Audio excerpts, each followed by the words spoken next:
creative project we worked on X amount of years ago that was horrifying. Yeah, that and really the people tested involved, our sanity. the several people involved were demons.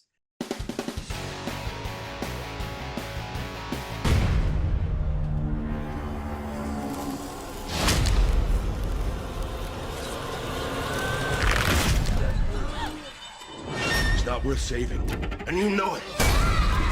I know you're afraid. Me too.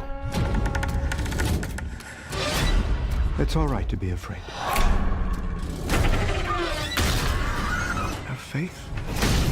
He will protect his children. When it happens, run. Hi guys, how are you? Good, how are you doing? Good to meet you. Nice meeting you too. Well, congratulations on the film. It's very freaky. Russell Crowe is freaking me out in the movie. Russell Crowe freaks a lot of people out, including me. Well, he's kind of an intimidating guy, although I hear the opposite from you guys. What do you mean, right? I've sat across from him at a round table. He's kind of intimidating. Well, because he takes his craft very seriously. So you better not ask the dumbest question, right? Oh God, Yeah. you're giving me you're triggering me right now. Oh. Oh my God, it's flashbacks. true. If you ask a question to Russell that he deems Lesser. you are dead by just a stare. Yeah. Holy shit. There is a quality about him that thrives on tension. Yes. Yeah. I had to work through a lot of daddy issues in that relationship. Oh my God. Which serves well in this Yes, genre. exactly. This week you're pleased to hopefully add to the bad dad subgenre.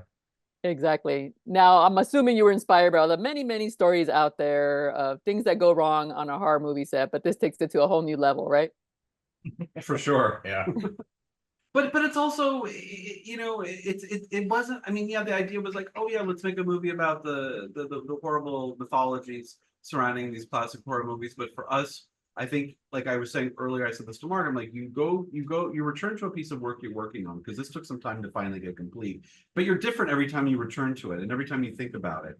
And there's different things you see in the work. And like, as we've gotten further down the road and finally now it's coming out, I turned to Mark and I went, oh, you know what this movie's really about? Yeah. It's really about that horrible fill in the blank, not going to say what, creative project we worked on X amount of years ago that was horrifying.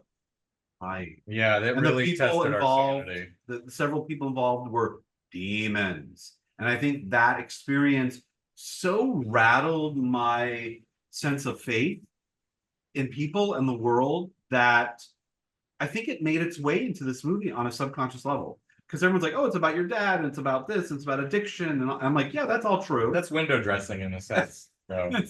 I mean, not both. totally. It's both. Yeah. Yeah. Now, I love the imagery. It's a movie within a movie, but you have like this, a house set up, which is like a dollhouse, right? And then you have the little figures in there manipulating it. That's kind of a cool kind of imagery, right? How was it to build that? Oh man, we had to fight for that because they were like a nail biter. Well, they were like, well, how about just one floor? And I was like, no. So a set? It has to be so a set? The whole thing. It's the whole beauty. It's the whole. You want to making movies are making a movie about make a film about the making of a movie could be really dry. Right. You need to convey to the audience that there is magic. Yeah. And that's why you're drawn to it. And that sometimes you can feel the magic of the fantasy land aspect of film and creating art. And I think we wanted to make the set within the movie feel fantastical, so it had this kind of dreamlike quality, so it wouldn't seem pedestrian. Yeah. We wanted to heighten the experience for the audience. Because the soundstage on its own is not exactly the most visually inspiring environment. Right. We want to get into the imaginative head of the actors in the place, and make also the set within the set feel possessed a bit. Right. Well, I'm glad you fought for that, because that's what makes the movie unique. And that you're seeing these things humans being manipulated in a dollhouse setting. Yeah. Right. Well, congratulations on that. And then also transforming. You didn't use much prosthetic with Russell Crowe. it's all in his eyes, right? And we've seen him, no pun intended, in his previous movie Unhinged, where he looks possessed, right? So, there wasn't what was the conversation like there, where you're not gonna use much prosthetic, but just kind of like the look and some dark makeup, obviously. Interestingly, I think David Hyde Pierce is the one who had more makeup work doing, because David's playing someone who's like pushing 80, and he did such an extraordinary job. He's one of my favorite elements of the movie. And but with Russell, no, it was I remember it was conscious that it not get so baroque in terms of prosthetics, that the question of, is this truly a possession, or is this truly just Anthony's sort of psychodrama?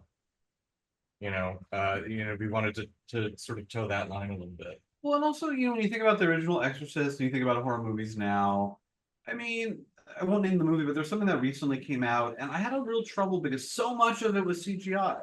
Yeah. So much of it was, and it felt synthetic. And I think we wanted to stay away from anything that would lean into that. We wanted to keep it as grounded and human touch as possible, because that's how I enter a movie, and hopefully we can share that with other people. More is not always more, Well, especially when it comes to the digital. Exactly. Well, it worked. Congratulations, guys. Thank you. All right, thanks for your time.